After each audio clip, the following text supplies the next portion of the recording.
This is the Dairy Brothers Tribecast, a podcast for diehard Cleveland Indians fans. Presented to you by waitingfornextyear.com. Now, here are the hosts, Matt and Todd Dairy. All right, it is a new week, and it is the Dairy Brothers Tribecast, talking Cleveland Indians baseball right here on waitingfornextyear.com, and we are brought to you by our friends at Groove Ride. Matt and Todd with you. After what was an interesting week, Todd, to say the least, we were so angry last Sunday after the Indians got throttled in Kansas City, going to Seattle, sweep the Mariners, and then this weekend's very up and down performance against the Braves. You were there last night. You left early last night. Good for you. I think that's the earliest I've left a game.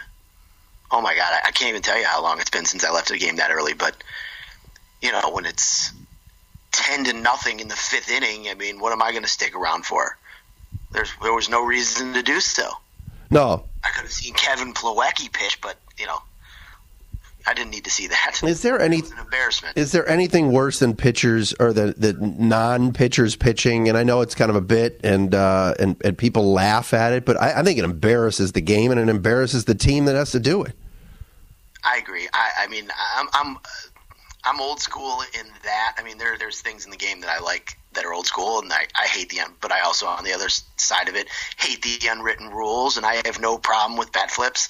So, you know, I'm not get off my lawn guy, but I just think it's an embarrassment to the team when, you know, things got so bad that you have to, you know, send your backup catcher out there to pitch.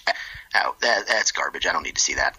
All right, so the Indians sit at 12-9. Again, Sunday night's 11-5 loss to the Braves was not pretty. A rare rough outing for Shane Bieber. Again, another strike zone that was questionable on both sides. This has been going on all week.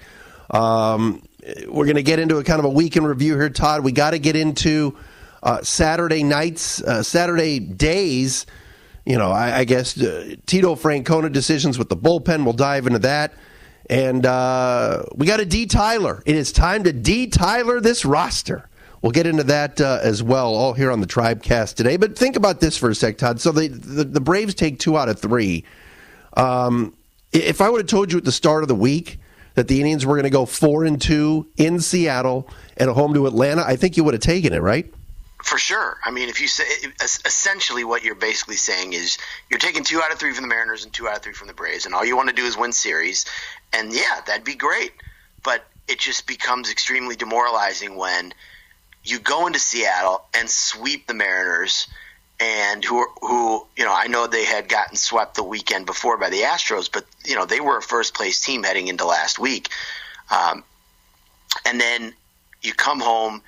You beat the Braves after the rainout. You beat the Braves in the first game, and the way they blew that second game, you know, made last night's loss that much more demoralizing. But overall, like you said, a 4-2 week. If every week's 4-2, we're all good, right? I mean, we'd be thrilled for that. Yeah, no, I agree. I think. So, go ahead. Go ahead. In the meantime, the Mariners series was very impressive. The pitching was fantastic. You know, they didn't hit the ball all that well, obviously, but, you know, with this team and the way they're rounding into form, you kind of still don't know what you're going to get from the offense. But, you know, I know you and I have discussed this. We both stayed up late for those first 2 games. I actually was wrecked on Thursday because of I stayed up to watch that entire Tuesday night game. Then I was in sales meetings all day Wednesday in Charlotte. Flew up and back. Like it was an exhausting experience.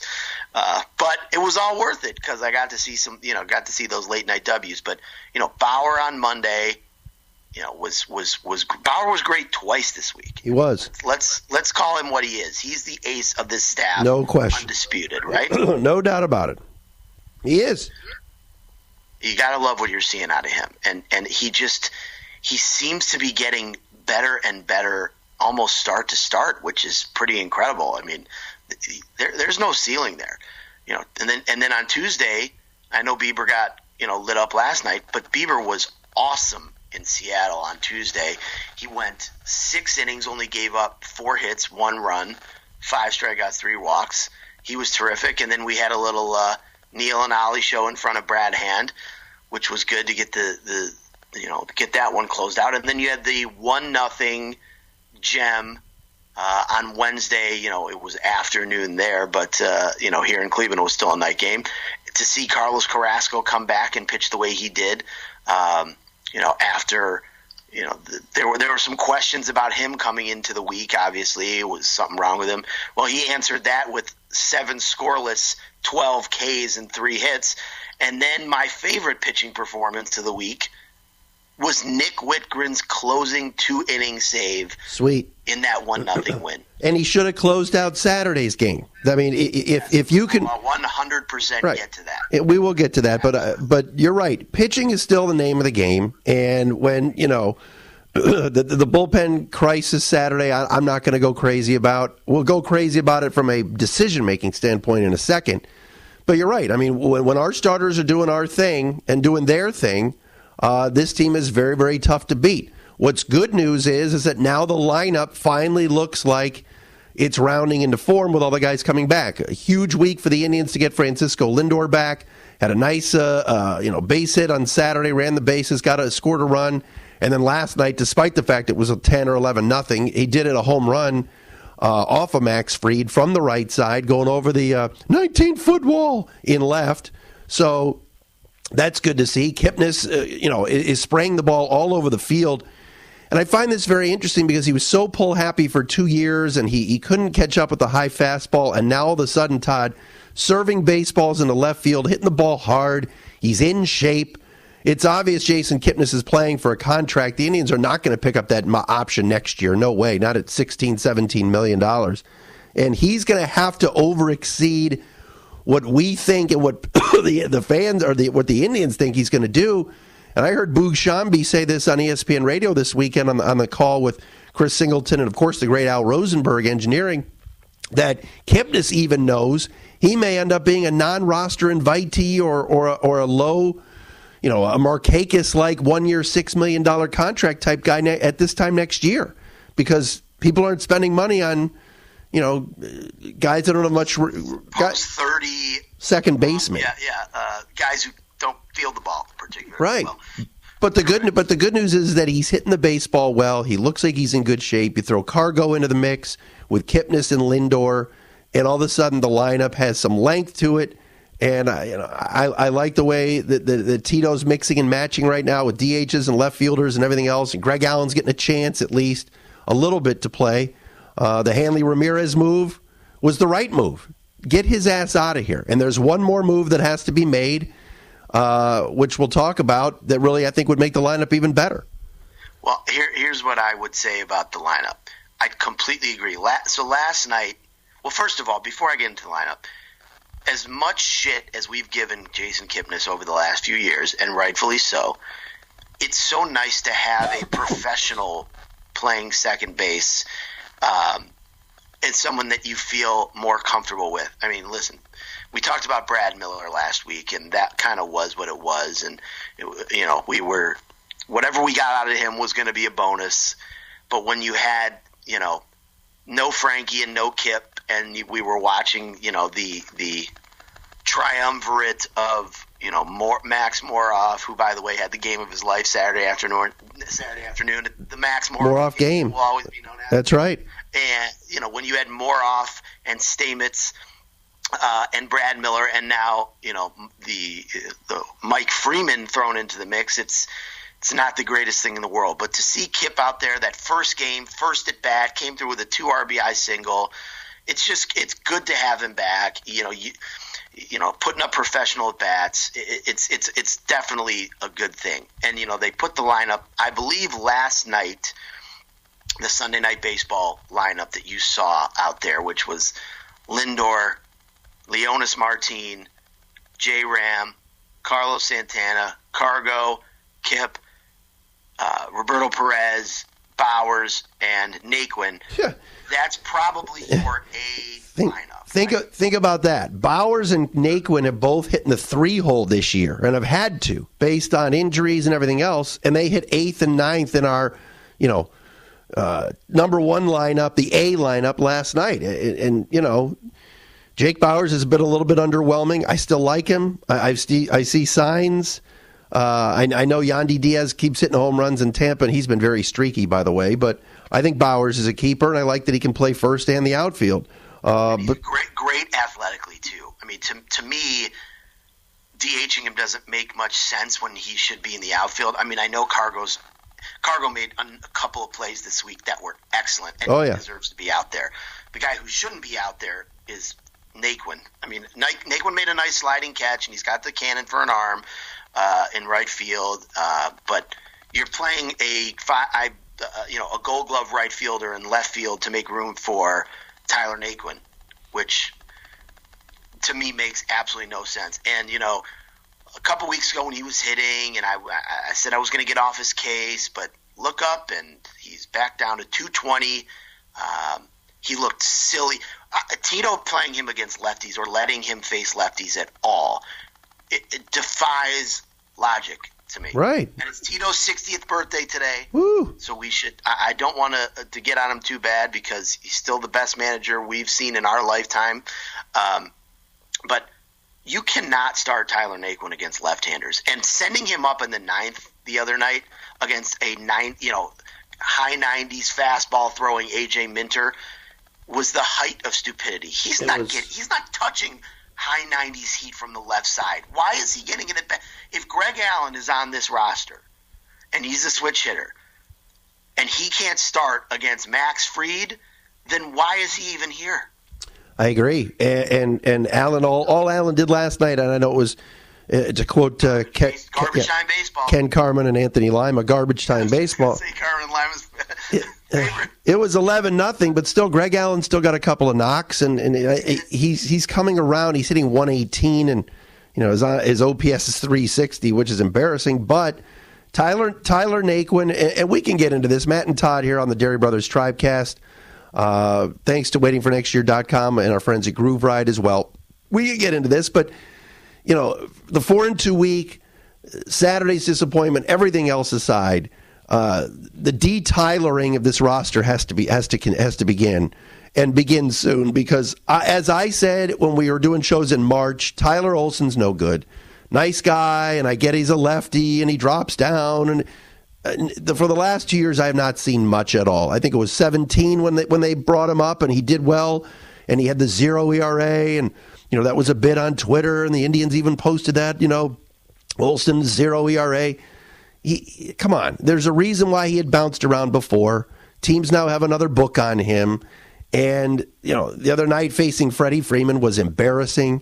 Couldn't even throw the ball over the plate, and was nibbling and walked in a run. He was overmatched in that, and last night he gave up some hits as well. And then Tyler Naquin, like you said, I've tried, Todd. You know me. You dislike him. On our text thread with our buddy Jeremy, he dislikes him.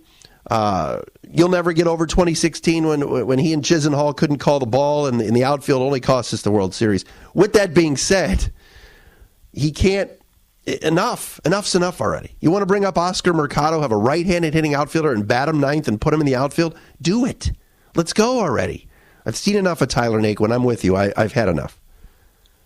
As I've said many times, I am done with him. I've been done with him since. And I've said this bit on Twitter, and a lot of people have jumped down my throat on it. And you know what? Rightfully so. And is it unfair? Probably. But I can't ever get past that play in Game 6. I can't. It's the first inning of Game 6, and that changed the complete complexion of that game. It did. And here's a little story time for you people. I was at Game 6 with the great Jeremy Bilski, and we were not to be confused with show producer Jeremy, executive producer. Right, and contributor. Game 6. I'm in my normal seats, and I have 2 Cubs fans to my left. There are 2 Cubs fans to Jeremy's right. The entire row behind us is 7 Cub fans who were all these fans were actually very nice, one of which turned out to randomly be a neighbor of my boss. And it's the first inning, and who hit that home run? Chris Bryant? Is that who hit that homer? in the first inning off the top? Right, that pitch in the first inning. I believe so. I've tried to block it on my mind. Yes, but anyways, it gets to 2 out, and I believe it was 2 on, 2 out, and still 1-0. And that fly ball goes, and everybody in baseball knows, and even down to little leaguers, that when there's a ball in the outfield, and it's between center and it's within the center fielder's range, it's the center fielder's ball. And the center fielder's got to take command and call off the right fielder. And that ball drops, and it changed the entire complexion of the game. And the people behind me were screaming, the Cub fans. They were so excited. I literally put my head in my hands, and I had like a miniature panic attack. And I freaked out. It's the first inning of Game 6, and this happens. And I literally stood up, and I said, I have to leave. I got to get out of here. And I left, and I went up in the concourse, and what did I do? You called me. And I called Matt, and I said, I thought something was really wrong. Like not that you weren't having a panic attack. I thought I'm like, hello, is something wrong? Like, are the kids and your wife okay? Yeah. I just said to him, I can't take this. This is too much. I don't know how to handle this. I can't believe that just happened. Oh, on my way up, I believe I screamed something like, God damn it, Tyler! You're the fucking center fielder! And that's when I said, I can't be here anymore. I can't take it. I walked up. Was he in center for back, and there's this older couple that sits on the other aisle of our row. And I see them all the time. And they were so nice. And they walked in, and the woman put her hand on my shoulder, and she's like, are you okay? I think I'm okay now. Did Naquin start Game 7 in center field? I guess he did. No. It was, Chris. His name is Rajay Davis. Yeah, Rajay started that game. That's right. If Tito would have put him out there in Game 7, oh my God, I don't even know what I would have done. But anyways, and Coco is in left, and Chisenhall in right. Yeah. Yeah, Coco was in left, and remember, Coco had to be removed because Jan airmailed the throw on the steal, and then in came Michael Martinez, who of course ended up batting in the biggest at bat of the World Series, and yeah. Anyways, that's another story for another. We'll do story time Game 7 with me and you another time. But let's get into this Naquin thing. He's 3 for his last 25, and we have the worst hitting outfield in baseball in terms of I think it's slugging percentage or one of those stats, and we can pour over stats all we want. But the bottom line is that he's not a young guy anymore. Naquin, 27, 28. He's been given opportunities. When he's been healthy at times, he's been decent. He's very famous for the inside the park home run in 2016 against the Blue Jays, one of the best moments in Indians history, at least during the regular season. Yeah, it's been all downhill since that moment for him. But he's not driving the ball, like you said, just overmatched against lefties. Not sure why he started last night. And Mercado has a nice, healthy hitting streak at Columbus. He's made catches over the wall. He hits right-handed. And he had a great spring, so I don't know how much longer Tito wants to ride with Naquin. I know he likes him and is stuck with him, but you got to figure we get toward May 1st. You got to do what's best. You got to do it's in 8 days, by the way. Right, you got to do what's best for the team. Here's what I think is going to happen, because I feel like I know Tito very well. This Naquin thing is going to ride way longer than May 1st. In fact, it's going to ride into the trade deadline, and then when the thing that the Indians are going to acquire is a right-handed hitting outfielder who can take Naquin's spot. Because I have a feeling no matter how great Mercado's going, they're going to leave him down where he is. I hate saying it, but I believe that's what's going on. I don't want to stomach these Tyler Naquin at bats against left-handed pitching ever. I don't know why that ever happens. I really don't want to see him as an everyday player. It just doesn't make sense. It doesn't. You want to platoon him with Greg Allen for a little bit? Okay, I can live with it if he's batting ninth. But I can't take this every single day, and he's getting more at bats than guys. He's right now, I mean, I know Cargo's getting his sea legs under him and all that, but they're treating Naquin almost like they treat Santana. He's out there every single day. He does play. He does play a lot. By the way, Mercado's hitting .321 in Columbus with 7 runs driven in. A lot of steals too, I believe. I think did he steal 4 bags in one game this week? He's got 7. He's got 7 stolen bases. And by the way, Eric Haas is hitting the shit out of the ball too in Columbus, and I know that there's Russian balls. I mean, and I understand that, and I like our catching situation. Trust me, I know fans look at Perez as average and go, oh, and Plawecki, but Plawecki's not the greatest defender, but he's a professional. But they got to figure out a spot for Haas at some point and figure out what they're going to do with him because, his bat. And again, it's Columbus. I get it. But, it's different pitching. It's AAA, but those are a couple of guys that swing it from the right side that are hitting, and that hit during spring training, too, against big league pitching. I feel like he's kind of in that graduated from AAA mode, and it's kind of time to get him here. Catching injuries happen a lot, too. I mean, so we'll see. You'll see him at some point, for sure. As for the Roberto Perez bashers, I'm sure I've said it on here before, but I'll say it again. I don't care what he hits. I really don't. And he went 3 for 5 with a home run last night, by the way. I don't care. Does that count? Does that count even though it's off of Josh Tomlin? Sure, it counts. Right? I don't care what he hits because nobody handles the staff better than he does. I mean, his framing is second to none in the majors. He's that good. And you talk to these pitchers, and they swear by him. So I don't care what he hits. I'm fine with it.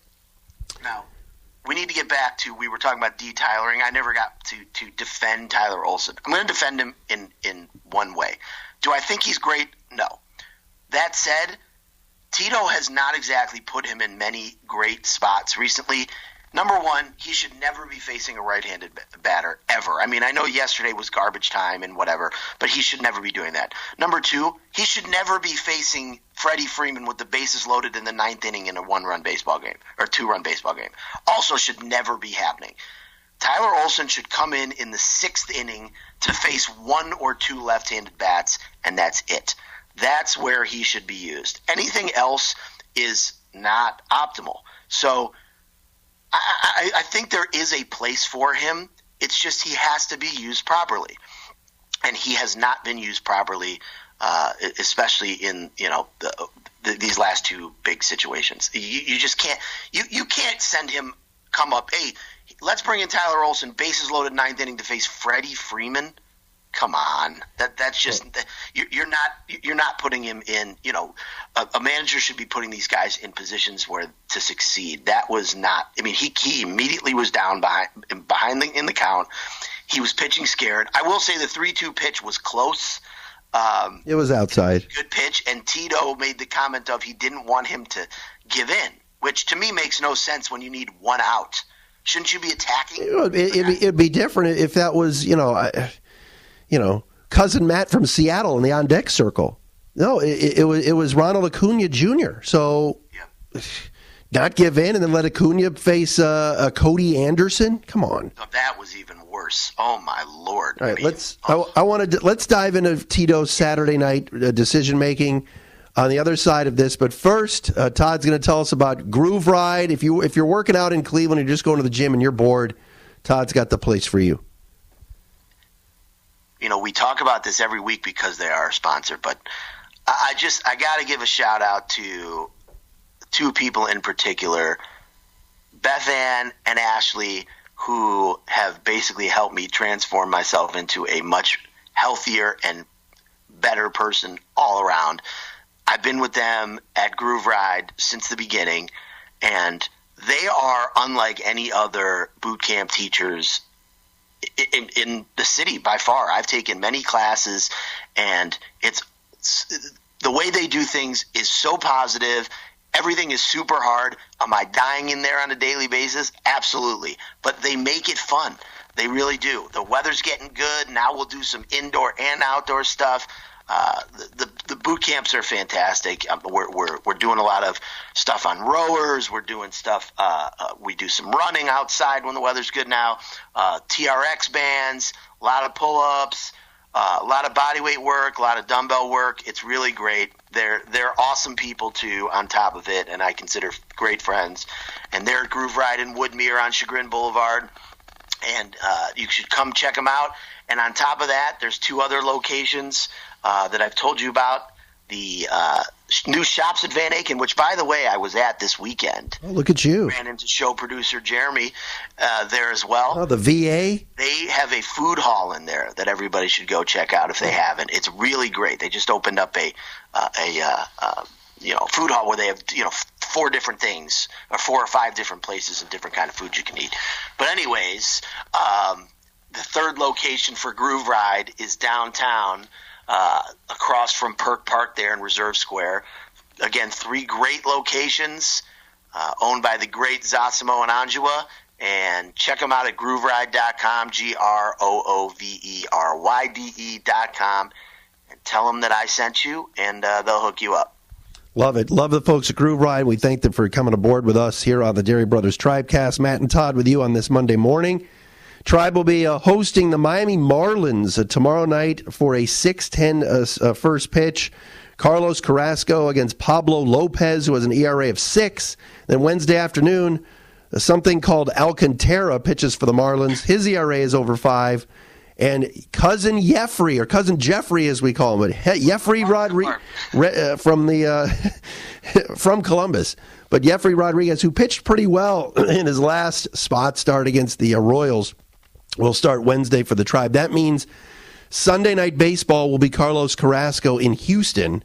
The Indians, by the way, Todd, as I've looked ahead to pitching matchups, will face Wade Miley, Colin McHugh, Brad Peacock, and Garrett Cole.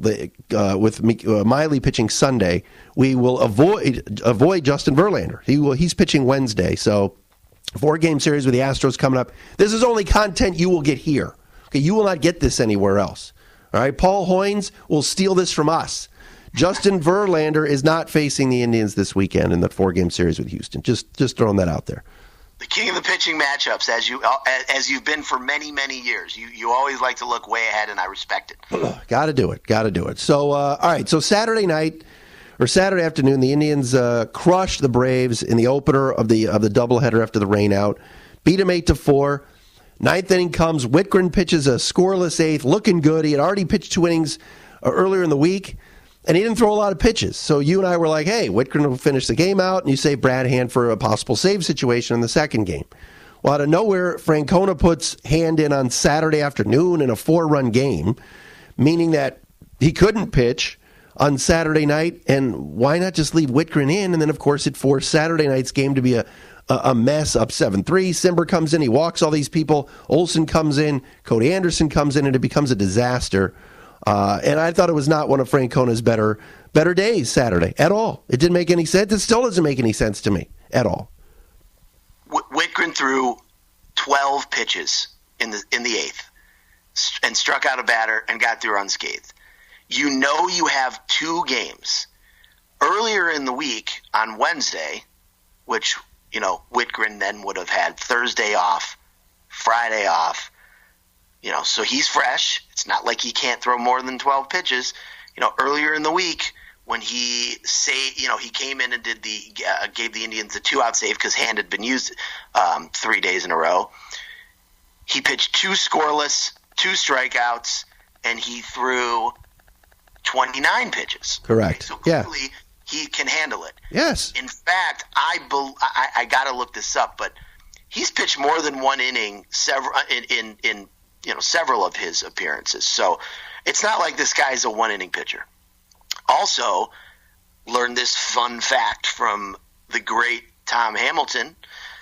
Did you know that Nick Whitgren was the closer at Purdue and his catcher was Kevin Plawecki? I did not know that. How about that? Yeah.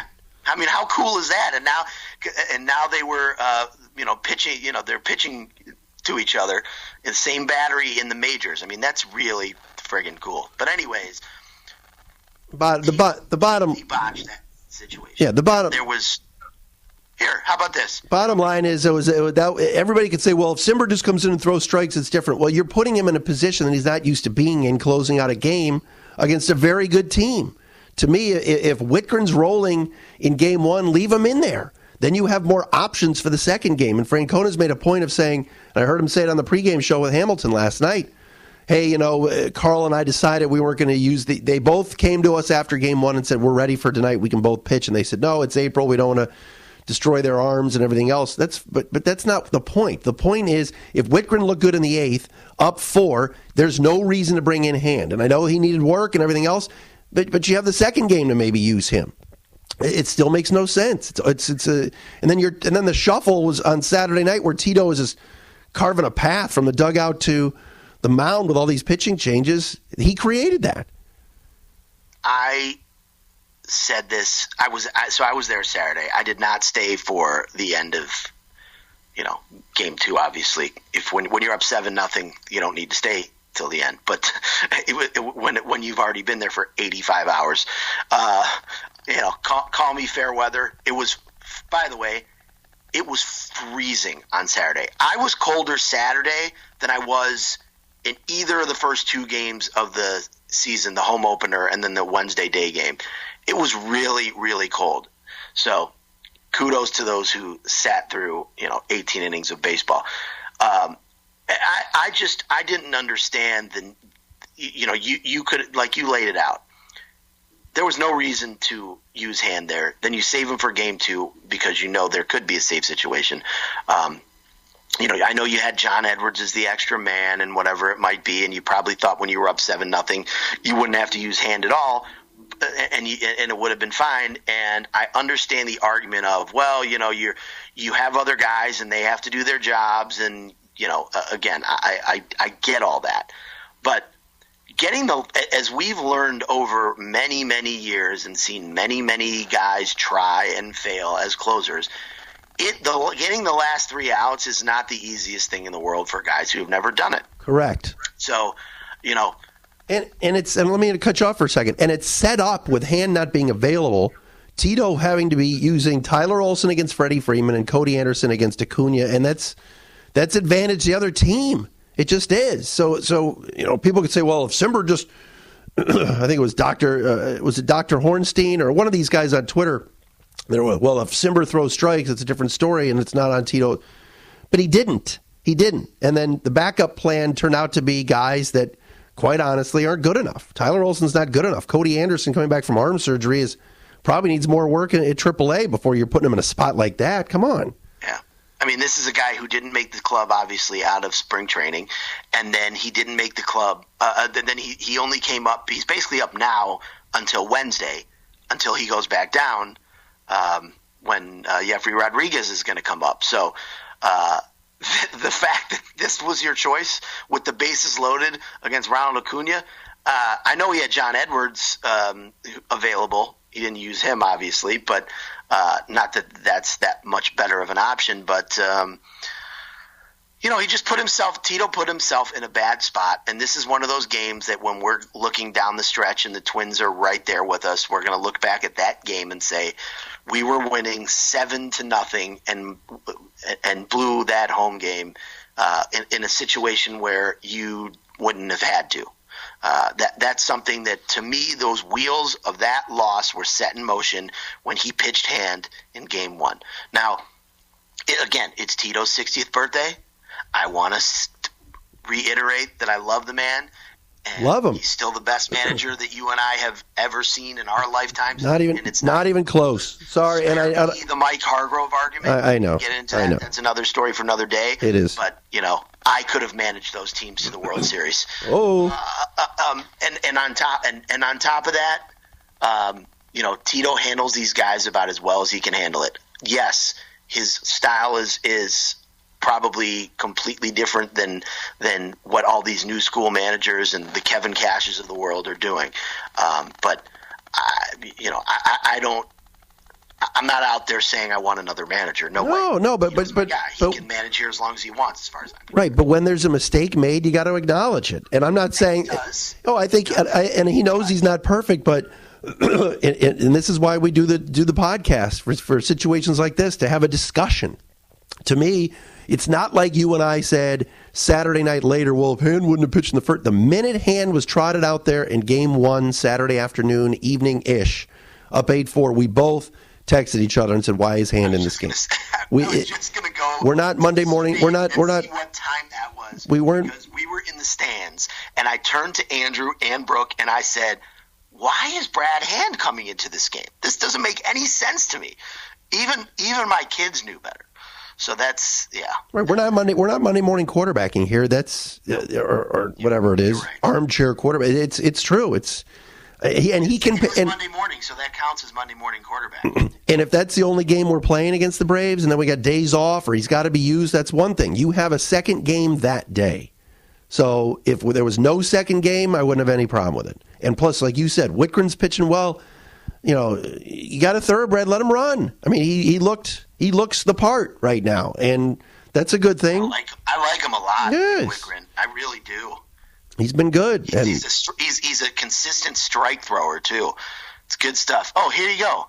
This was at 7:09. I texted you, why would he bring Hand into the game?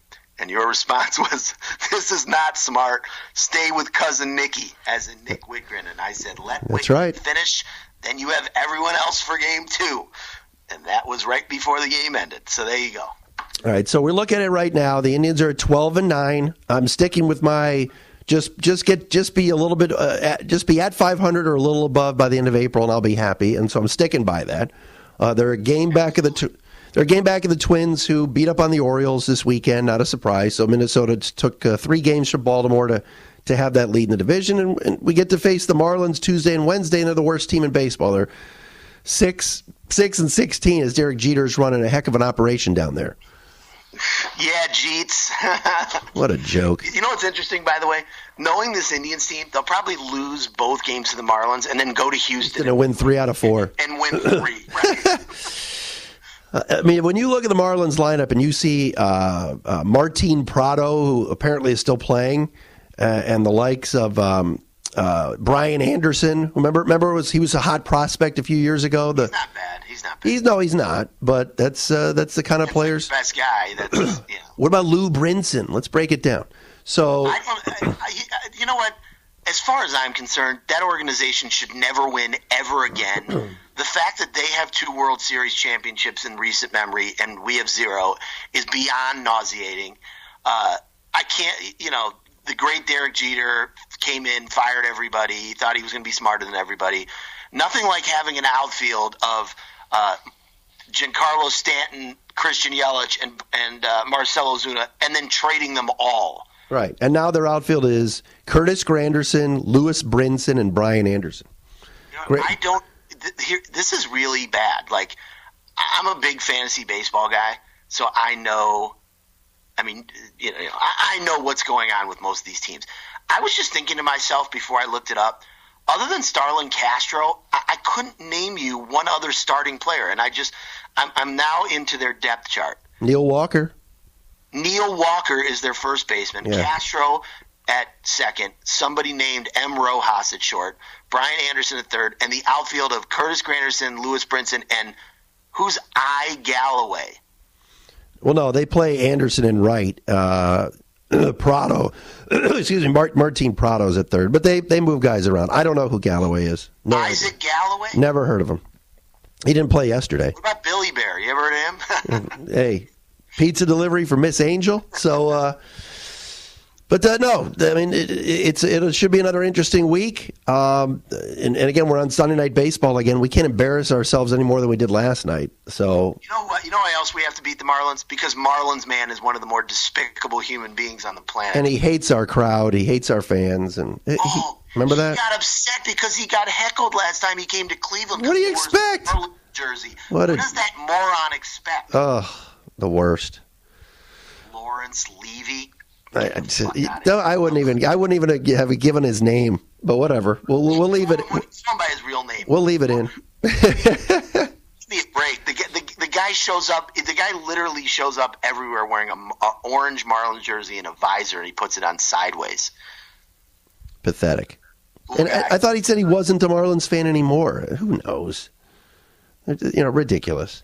And we missed, by the way, Jose Urania, who was on my fantasy team last year. All right, so that'll do it for this edition of the Dairy Brothers Tripecast. You got anything else, or are we good to go here? I think we're ready to rumble. But I will say, I was down at the ballpark this weekend. Saw two. Obviously, I went Saturday and Sunday, which was fantastic. Always great to, be back at Progressive Field. I love being there. Went to the game with our mother last night, which was a treat.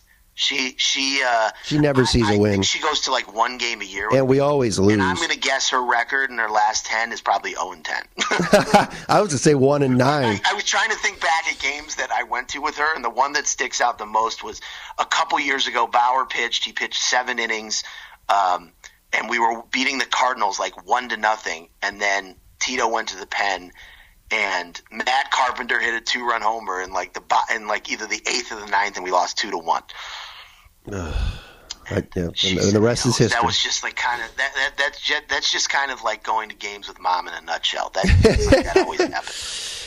All right, so that'll do it for another edition of the Dairy Brothers Tribecast for this week. Thanks to our friends at waitingfornextyear.com and Groove Ride with a Y, GROOVERYDE. Again, Carrasco on the hill Tuesday, Rodriguez Wednesday for this mini 2-game series against the Marlins. Which games are you going to? Both? I will not be there Tuesday. I will be there Wednesday. All right. Get it done, my friend. Will do. There it is. Dairy Brothers Tribecast for another week. Go Tribe. We'll talk to you again next week.